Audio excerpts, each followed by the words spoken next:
There's a good chance that the bull run for gold is not over yet, after we just found out that two nations are now recording record high gold prices. We'll tell you which two, if you can't already guess by looking on your screen, are now celebrating these high prices, but what this means for us here in the United States and the almighty dollar as we explore.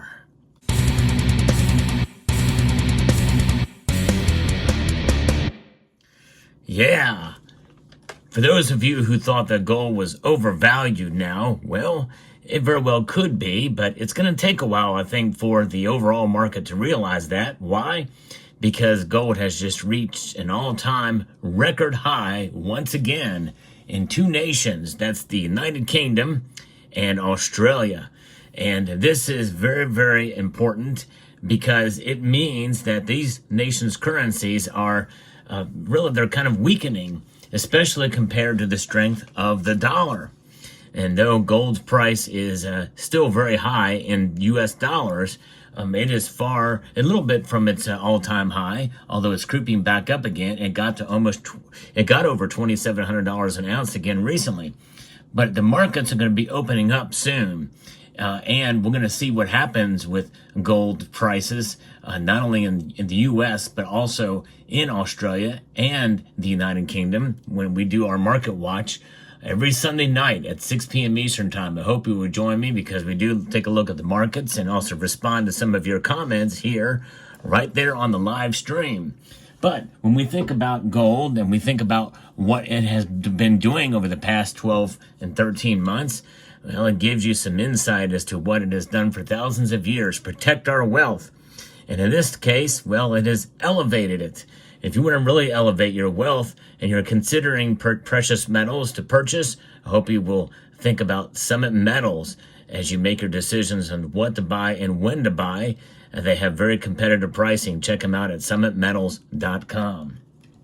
I also want to encourage you to sign up for goldsilverswap.com. It's a new marketplace to buy and sell precious metals. Sign up early in order to get early access and perks. So when we think, so we've got gold and silver. Certainly they've been on a move here lately, and there may be no sign of slowing down, at least for a while, considering what's going on in the market. And there's a lot propping them up. But gold priced in Australian dollars is now sitting at $4,377.53 as the markets are going to be opening up very, very soon. In British pounds, and they are sitting at 2,202.96 quid.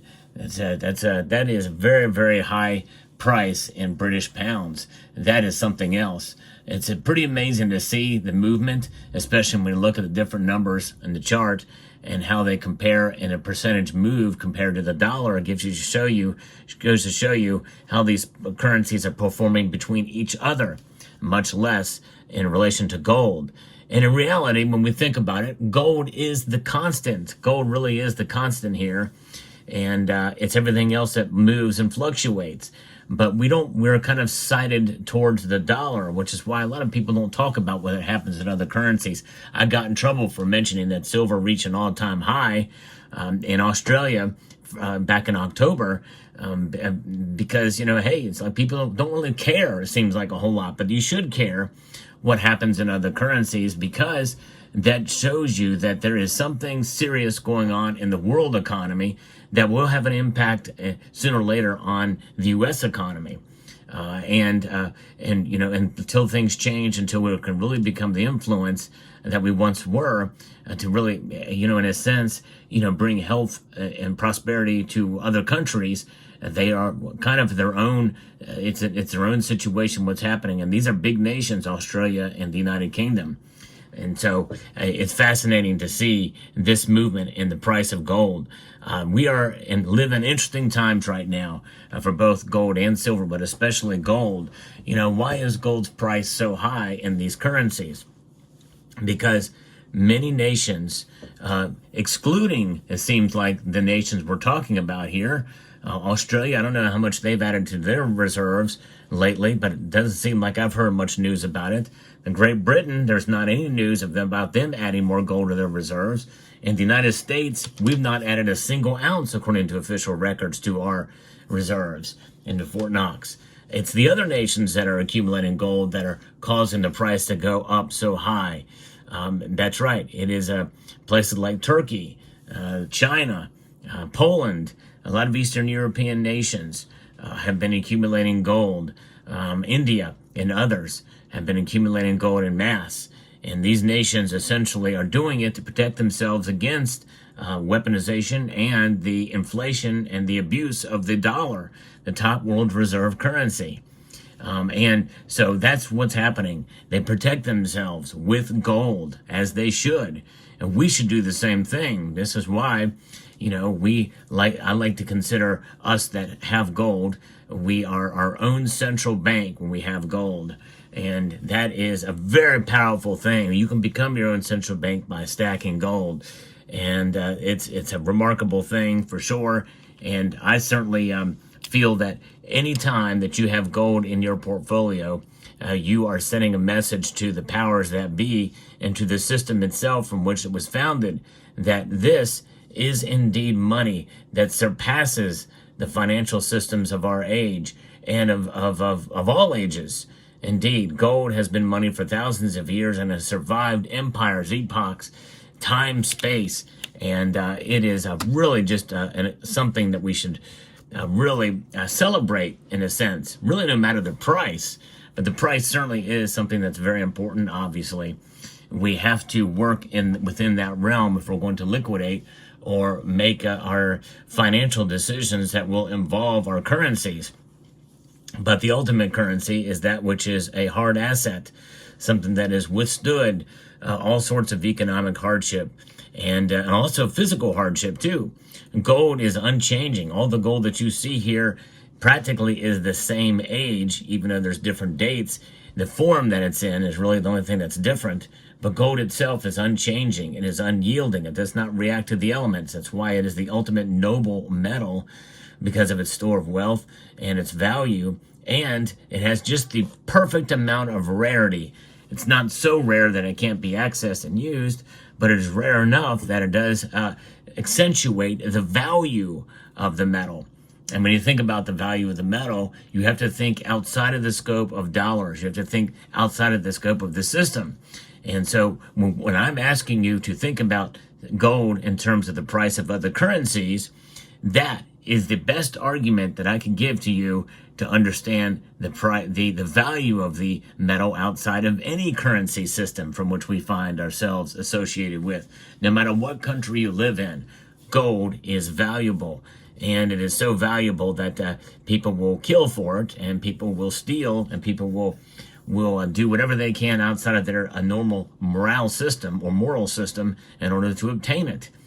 But I think it's best to obtain it using noble methods and hard work, and that's really what it measures up to, is hard work. It takes a lot of work to produce an ounce of gold. A lot of dirt and a lot of ore must be processed. Earth must be moved in order to process 1 ounce of gold. And for you to earn the money in order to buy it, well, it's a lot of work on your part too.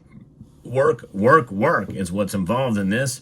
And that's really the direct translation as to what produces this as a system and a store of value for the ages from past to the future. And so when we think about gold being priced in Australian dollars and British pounds, I think it gives us yet a whole new appreciation and understanding and respect for the metal. And that's really what it's about, folks. It's about understanding the value proposition and the beauty of the metal. There's no other metal that's colored like gold as well, which is intriguing.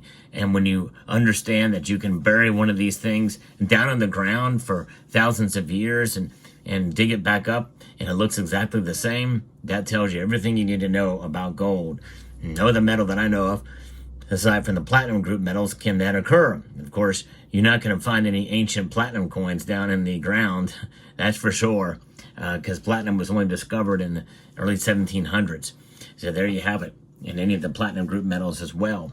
So that's the story of gold and it and other currencies, the important aspect of it being priced in Australian dollars and in British pounds. And it's quite intriguing. It's going to be very interesting to see what happens from here on out for 2025 with gold. As you know, if you've watched my video, I'm going to link to it at the end screen of this video. I made a prediction of where I think gold is going to go in 2025. So I hope you will watch that video. If you enjoy what I do here, I hope you would consider subscribing to the channel if you haven't done so already. Post down in the comment section below if you are a new subscriber and maybe even subscribe from this video. I would love to know so I can thank you personally.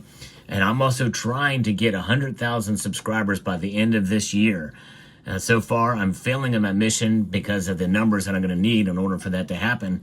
So I'm hoping that you can help me by maybe sharing these videos and pressing that thumbs up button and engaging with the content. So with that, I'd like to extend a multitude of gratitude to each and every one of you for taking the time to watch and to encourage you to please rate, share, comment, and subscribe.